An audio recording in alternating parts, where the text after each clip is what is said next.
केंद्रीय मंत्रिमंडल विस्तार और फेरबदल के बाद आज प्रधानमंत्री मोदी ने कैबिनेट के साथ पहली मीटिंग की। यह मीटिंग वर्चुअली यानी वीडियो कॉन्फ्रेंसिंग के जरिए बुलाई गई।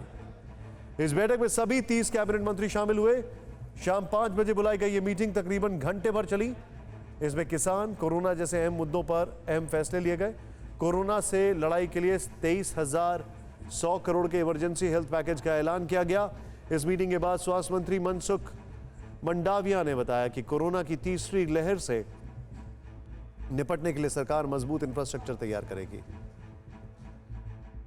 और स्टेलाइज सिस्टम के जरिए कोविड की मॉनिटरिंग होगी।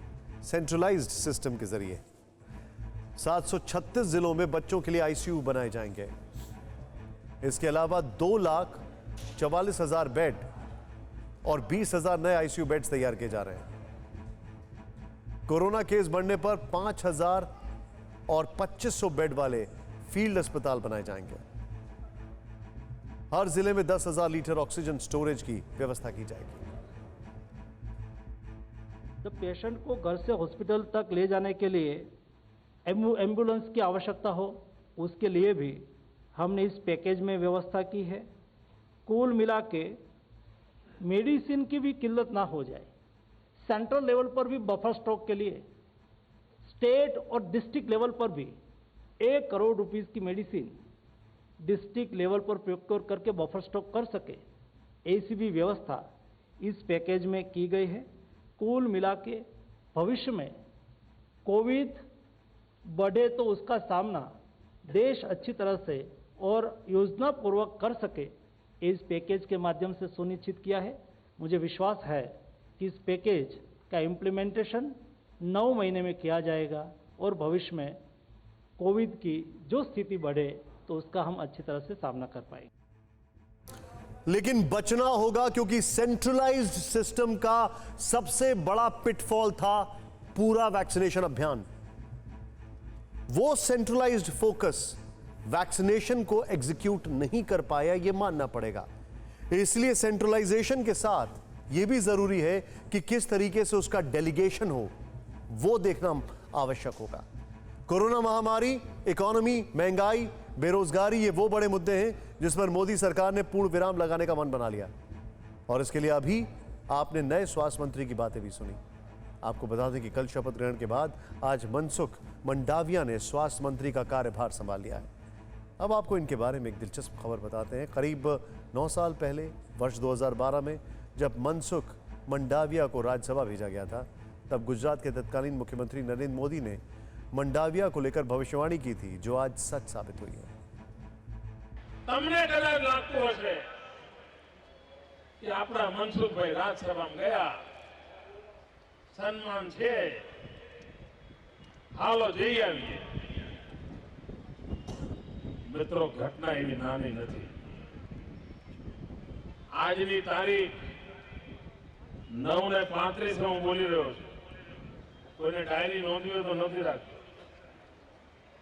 મિત્રો, હું સ્પષ્ટ જોઈ રહ્યો છું, મનસુખભાઈનું ભવિષ્ય કેટલું ઉજ્જવળ છે મને સાફ દેખાય છે। એનામાં પડેલી શક્તિઓ આવતીકાલ કેવી ઉજાળવાની છે એનો મને પૂરેપૂરો અંદાજ છે દોસ્તો। અને મને વિશ્વાસ છે હું સાચો પડીશ, મને પૂરો વિશ્વાસ છે। बनते बदलते मंत्रिमंडल और चुनौतियों के बीच अब 3 बड़ी फिक्र का विश्लेषण करेंगे। वो है दवाई, पढ़ाई और कमाई। आगे जिक्र महंगाई का भी करेंगे, लेकिन कोरोना काल में सबसे बड़ी फिक्र दवाई रही है, यानी हेल्थ सेक्टर की, जिसे एक वायरस ने पटरी से उतार दिया।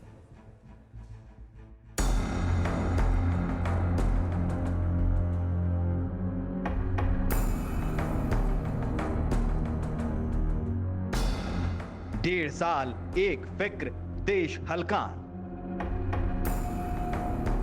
पिछले 1.5 साल में एक फिक्र ऐसी थी जिससे देश के प्रधान अनजान नहीं थे।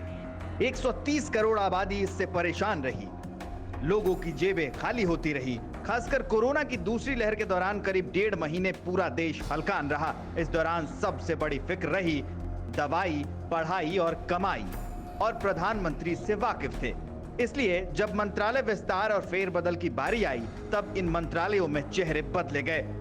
मनसुख मंडाविया को स्वास्थ्य मंत्रालय की जिम्मेदारी दी गई। धर्मेंद्र प्रधान को शिक्षा मंत्री बनाया गया और भूपेंद्र यादव को श्रम और रोजगार मंत्रालय की जिम्मेदारी सौंपी गई।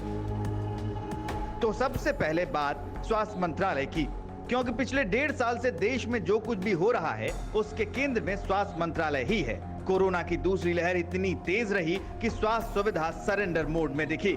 अस्पतालों में बेड की कमी, ऑक्सीजन और दवाओं की कमी के कारण रोजाना हजारों मरीजों की मौत हुई। दूसरी लहर में 2.5 लाख लोगों ने जान गंवाई, जिसके चलते केंद्र सरकार पर सवाल उठे, स्वास्थ्य विभाग पर सवाल उठे। देश में विदेशों तक सरकार की छवि को भी नुकसान पहुंचा और इसी के कारण डॉक्टर हर्षवर्धन की कैबिनेट से छुट्टी हो गई। मनसुख मंडाविया को स्वास्थ्य मंत्रालय की जिम्मेदारी दी गई और आज इन्होंने देश के नए स्वास्थ्य मंत्री का पदभार संभाल लिया। माननीय प्रधानमंत्री जी ने मुझे स्वास्थ्य मंत्रालय की जिम्मेदारी दी गई है। स्वास्थ्य मंत्री के रूप में प्रधानमंत्री जी की अपेक्षा के अनुसार मैं काम करने की कोशिश करूंगा। आपको बता दें कि रसायन और उर्वरक राज्य मंत्री रहते मनसुख मंडाविया ने कोरोना काल में ऑक्सीजन सप्लाई में अहम रोल निभाया था और देश के अलग अलग हिस्सों में तुरंत सप्लाई पर जोर दिया था। और अब जब देश कोरोना की तीसरी लहर के मुहाने पर खड़ा है, तब नए स्वास्थ्य मंत्री के सामने कई चुनौतियां होंगी। मसलन तीसरी लहर से पहले स्वास्थ्य सेवाओं को दुरुस्त करने की चुनौती, जिसके तहत अस्पतालों में कोविड बेड की संख्या और वेंटिलेटर बढ़ाना, बच्चों के लिए अलग से कोविड बेड और वेंटिलेटर के इंतजाम, ऑक्सीजन के पर्याप्त इंतजाम और कोरोना की दवाओं की कमी को दूर करना।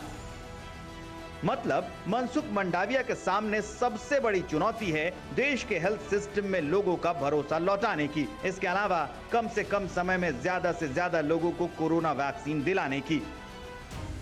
कोरोना काल की दूसरी बड़ी फिक्र रही पढ़ाई। कोरोना महामारी के कारण करीब 1.5 साल से स्कूल बंद हैं। बच्चे ऑनलाइन पढ़ाई कर रहे हैं। खेल कूद के साथ पढ़ाई की उम्र में बच्चे घरों में कैद हैं, जिसके कारण पढ़ाई भी ठीक से नहीं हो पा रही है और बच्चे बीमार भी हो रहे हैं। बच्चों में आंख की बीमारी, सिर दर्द, मोटापा, मानसिक बीमारी का खतरा। इसके अलावा बच्चों को ऑनलाइन गेम्स की लत लग रही है। इसके अलावा देश के लाखों करोड़ों छात्र जिनके पास इंटरनेट, स्मार्टफोन या लैपटॉप नहीं है, वो ऑनलाइन क्लास से वंचित हैं। कोरोना काल में फिक्र बोर्ड की परीक्षाएं और प्रतियोगी परीक्षाओं की भी रही। जब जब इनके आयोजन की बात उठी, सोशल मीडिया से लेकर कोरोना काल में छात्रों ने सरकार के रवैये पर सवाल उठाए।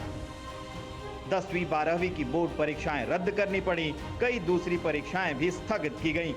आगे मेडिकल प्रवेश परीक्षा नीट 2021 की तारीख घोषित करने का दबाव है। नीट यूजी 2021 की तरह नीट पीजी की परीक्षा को लेकर भी अनिश्चितता की स्थिति है।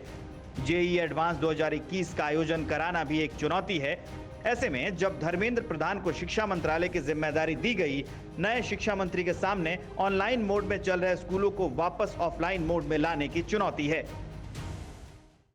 अड़ी सोमवार से शुक्रवार शाम 6 बजे सिर्फ TV9 भारतवर्ष पर। हमने की गलती फिर एक बार, कोरोना ने किया दोबारा प्रहार। मास्क, 2 गज दूरी, करें अपनी सुरक्षा खुद। कोरोना टीका हम सबको लगाना है, मिलकर साथ समझदारी से कोरोना को हराना है।